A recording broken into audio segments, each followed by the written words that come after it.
Hey there! I am pleased to say we have finally made it to Chester. I am here in my hotel room, but we can't talk about Chester yet because I have got to tell you about our crazy weekend in Stratford-upon-Avon. When I planned this trip, I knew it was going to be busy. I mean, we were going to Stratford on a weekend in the summertime. However, how was I supposed to know it was going to be a beautiful, warm, and sunny weekend in the Midlands? I traded out my coat and scarf that I was wearing up in the north for a tank top.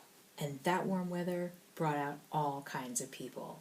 There was a river festival going on in Stratford, so in addition to the usual crowd and the people who just wanted to get out of the city for a day, let me tell you, the crowds were massive. But hey, it gave us an awful lot to observe. So if you've never visited Stratford before, I don't want to be the one to disillusion you, but it's not exactly an authentic Shakespeare experience. Most of what you see when you visit Shakespeare's houses and gardens was never actually Shakespeare's. I mean, most of it's Victorian restoration, or some of it even recreation of the past. But of course, the Victorians were experts at rewriting history, so that shouldn't really be a big surprise. I have to say, Stratford is pretty good at this whole heritage tourism thing. After all, they have been at it since the 18th century. Some of the artifacts on display at Shakespeare's Birthplace provide evidence of some of those early tourists, or pilgrims, as the Shakespeare's Birthplace Trust likes to call them. We saw some 18th century souvenirs that include items carved from a mulberry tree that Shakespeare is said to have planted at his house at New Place. Today's souvenirs are not quite so posh. We also learned that it was popular for tourists from the 19th century to sort of etch their name into this window pane in the room where Shakespeare was said to have been born. In modern-day Stratford, everything is branded with Shakespeare's name and even his image, from the riverboat selling ice cream to the recycling bins. One of my students remarked that it felt a little bit like visiting a Shakespeare version of Disneyland. Honestly, it was kind of disheartening to see how bored a lot of the folks were who were there visiting Shakespeare's birthplace.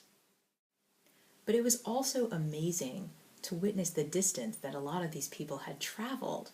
It was like a Tower of Babel in there. There were languages being spoken that I have no idea what they were. The real highlight of visiting Shakespeare's birthplace, at least for me, is the troupe of actors working in the courtyard outside his house.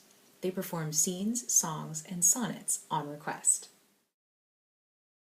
Not too surprisingly, their most popular request is something from Romeo and Juliet, which one of the actors told me they received more than 1,860 requests for last year. But what's cool is they don't just do the standards. They can pull off some pretty obscure stuff. They even did a bit from King John, if you can believe that. I asked them what it was that they wished more people would ask for, and one of the actors said Richard III. Now, that works out for me perfectly because Richard III is definitely one of my favorites. So to close out this video, I'm going to read to you some selections from this fascinating book, Shakespeare, His Work, Life, and Times.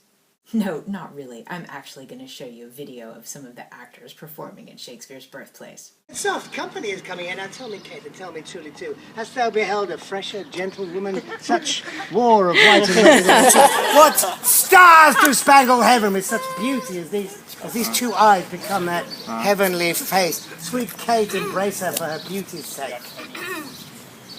Young, budding virgin, fair and fresh and sweet, whither away, or where is thy abode? Oh, happy the parents of so fair a child, happy are the man whom favourable stars allot leave for his lovely bedfellow. Man, oh, we've been with her, and our maiden, as thou sayest he is. Pardon? Old father, my mistaking eyes, that have been so bedazzled by the sun, that everything I look upon seemeth green. Now I see thou art a reverend father. Pardon, I pray for my mad mistake. Do, good old grandsire, and with all make known which way thou travellest, along with us will be right joyful of thy company.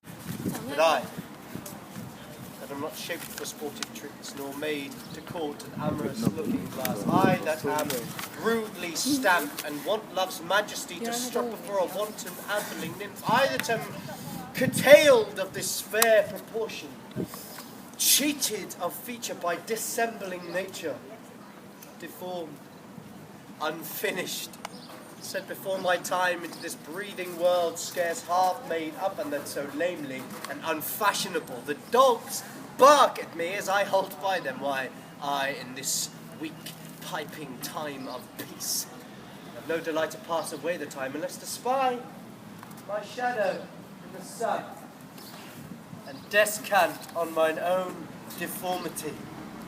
And therefore, since I cannot prove a lover to entertain these fair, well-spoken days, I am determined to prove a villain, and hate the idle pleasures of these days.